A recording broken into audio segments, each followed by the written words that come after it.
देवापुर गांव में मंगत नाम का एक खेत मजदूर रहता था। मंगत कहने को तो मजदूर था, मगर था किस्मत का धनी, क्योंकि मंगत जब गोरा से शादी करके उसे घर लाता है तो पास पड़ोस की महिलाएं गोरा को देखकर दंग ही रह जाती हैं। ओए ओए, बहू तो अप्सरा जैसी लेकर आए हैं, मैं तो इसे अप्सरा बहू कहूंगी, अप्सरा बहू। मंगत की तो किस्मत ही खुल गई, ऐसी गोरी अप्सरा सी बहू कोई ऐसी थोड़ी ही ना मिल जाती है। मंगत गोरा के साथ मिलकर अपनी गृहस्थी की गाड़ी खींचना शुरू कर देता है और कुछ समय बाद गोरा गर्भवती हो जाती है। गोरा, मुझे तो बेटी ही चाहिए, और वो भी तुम्हारी जैसी सुंदर और सुशील। पर मुझे तो लड़का चाहिए जी, वो भी आपकी तरह हट्टी कट्टी देह वाला। मंगत और गोरा दोनों पति पत्नी गर्भ में पल रहे बच्चे को लेकर रोज रोज इसी तरह की बातें करते रहते हैं। फिर एक दिन बाहर तेज बारिश हो रही होती है और तभी घर के अंदर से बच्चे के रोने की आवाज सुनाई देती है। मंगत ये आवाज सुनकर खुशी से फूला नहीं समाता। शुक्र भगवान का, लगता है बच्चे ने ठीक ठाक से जन्म ले लिया, जरूर बेटी ही होगी। मगर तभी दाई मंगत के पास आकर कहती है, अरे मंगत बेटा, जल्दी चल, बहू तुझे बुला रही है। सब ठीक ठाक तो है ना दाई माँ? अरे कुछ ठीक नहीं है रे। मंगत भागते भागते अंदर जाता है और देखता है कि गोरा अंतिम सांसें ले रही है। गोरा, ये तुम्हें क्या हुआ गोरा?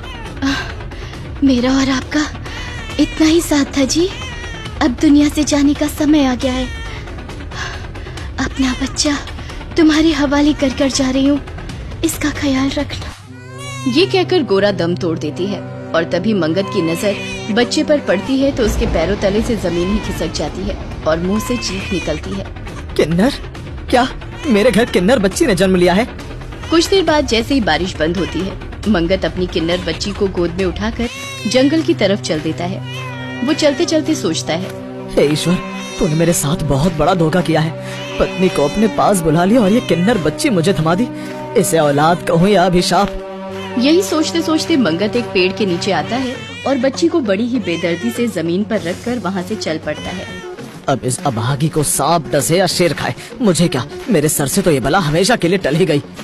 ये कहते हुए मंगत मुश्किल से 4 कदम ही चल पाता है कि तभी उसके सामने सचमुच का शेर आ जाता है। ये क्या, यहाँ सचमुच का शेर आ गया? अब क्या होगा? भागकर पेड़ पर चढ़ जाता हूँ, शायद बच जाऊँ। ये कहकर मंगत पेड़ पर चढ़ जाता है और तभी उसके पीछे पीछे शेर भी उसी पेड़ के नीचे आ जाता है। शेर किन्नर बच्ची को देखकर वापस लौट जाता है और तभी बच्ची से कुछ ही दूरी पर बिल से एक नाग निकल कर आता है। नाग बच्ची की तरफ फन उठाकर देखता है।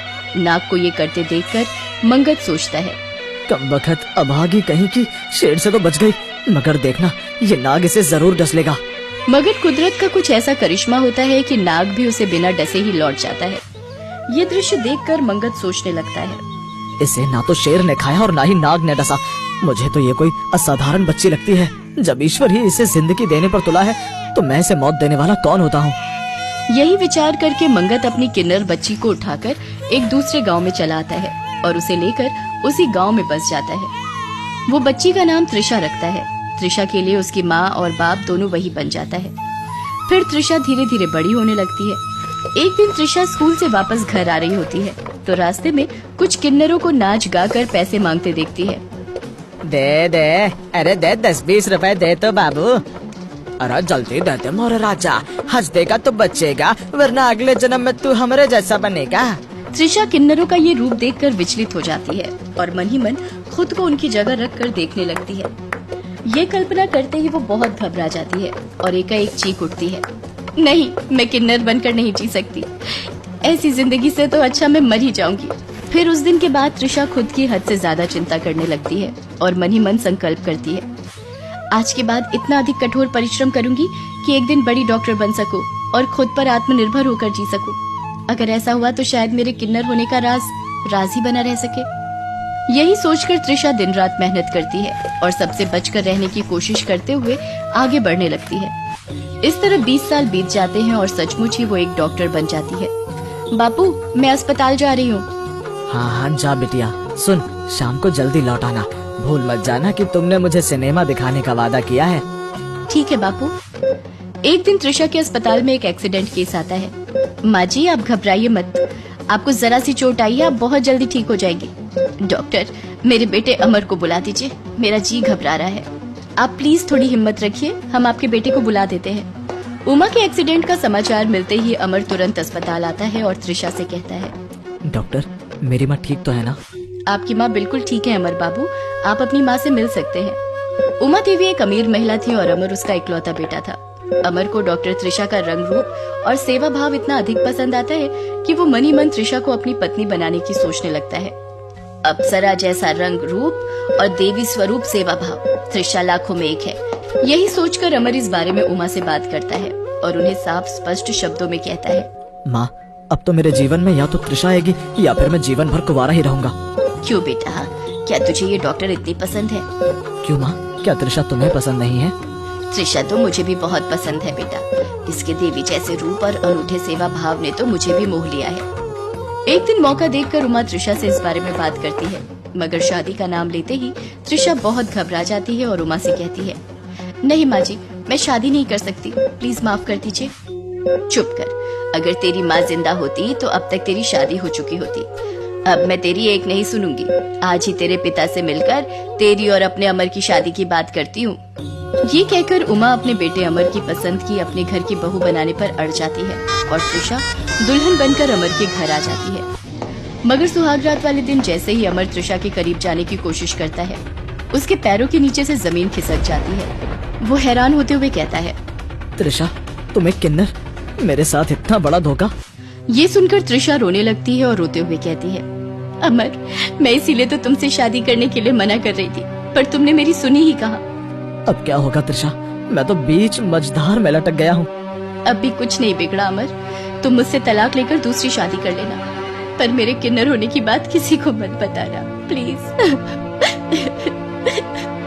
ये कहकर त्रिशा रोने लगती है और अमर से उसका रोना सहन नहीं होता। वो त्रिशा से कहता है, त्रिशा गलती मेरी है, मैंने तेरे मना करने पर भी तुझसे शादी की, अब इस गलती को मुझे ही सुधारना होगा। अब क्या करोगे अमर? तुमको हमेशा अपनी पत्नी बनाकर रखूंगा त्रिशा, और कभी किसी को भनक तक नहीं लगने दूंगा कि मेरी पत्नी एक किन्नर है। ये सुनकर त्रिशा को अमर में ईश्वर दिखने लगता है और वो उसके चरण छूकर कहती है, अमर, आज पता चला कि दुनिया में पति को परमेश्वर का दर्जा क्यों दिया जाता है। समय बीतता जाता है और कुछ दिनों तक तो त्रिशा के किन्नर होने का राज छिपा रहता है, मगर फिर एक दिन उमा को इस बात का पता चल जाता है। ये पता चलते ही उमा को अमर की चिंता सताने लगती है और वो सोचती है, ओहो, ये तो मुझसे बहुत बड़ी भूल हो गई। मैं एक किन्नर को अपने घर की बहू बनाकर कभी नहीं रख सकती। यही सोचकर उमा अमर को त्रिशा को घर से निकालने के लिए मजबूर करना चाहती है, मगर अमर त्रिशा को किसी भी कीमत पर छोड़ने को तैयार नहीं होता, तो वो त्रिशा से दुश्मनी करने लगती है। अब तो इस किन्नर को मैं हथेलियां पीटकर नाचने गाने के काबिल भी नहीं छोड़ूंगी, अब तो इसे मरना ही पड़ेगा। ये कहकर उमा अपने दो नौकरों राधे और राघव के साथ मिलकर त्रिशा को उठाकर जंगल में ले आती है। नौकर त्रिशा को एक पेड़ से बांधकर उस पर पेट्रोल डाल देते हैं।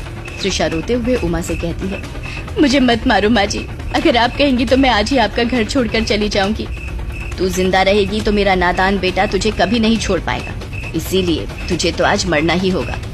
ये कहकर उमा राधे को आग लगाने के लिए कहती है, मगर जैसे ही राधे त्रिशा को आग लगाने के लिए आगे बढ़ता है, अचानक ही एक शेर दहाड़ते हुए उधर आ जाता है और साथ ही नाग भी बिल से बाहर आ जाता है। नाग राधे के पैर पर डस लेता है और राधे वहीं जमीन पर गिर जाता है।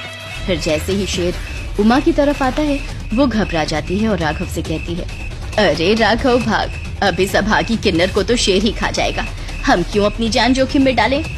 ये कहकर उमा और उसका नौकर राघव वहाँ से भाग खड़े होते हैं और त्रिशा रोते हुए कहती है, हे ईश्वर, ये किस पाप की सजा भुगत रही हूँ मैं। त्रिशा ये कही रही होती है कि तभी अचानक से उसे एक आवाज सुनाई देती है, त्रिशा बेटी, तुम रो मत, अब मैं आ गई हूँ। तुम कौन हो? मैं तुम्हारी माँ गोरा हूँ बेटी। ये कहकर गोरा की आत्मा प्रकट होती है और त्रिशा अपनी माँ को देखकर बिलक बिलक कर रोने लगती है। गोरा उसे इस तरह रोते देखकर समझाते हुए कहती है, बेटी, आज के बाद तुझे कोई किन्नर नहीं कहेगा। मैं एक पवित्र आत्मा हूँ और ईश्वर ने मुझे ऐसी शक्तियाँ दी हैं कि मैं आसानी से तुझे इस दोष से मुक्त कर सकती हूँ। ये कहकर गोरा की आत्मा त्रिशा को किन्नर के श्राप से मुक्त कर देती है और फिर अदृश्य हो जाती है। खुद को संपूर्ण औरत के रूप में देखकर त्रिशा गदगद हो जाती है। उसी समय अमर भी वहाँ आ पहुँचता है और त्रिशा को एक संपूर्ण पत्नी के रूप में पाकर ईश्वर का हृदय से धन्यवाद करता है।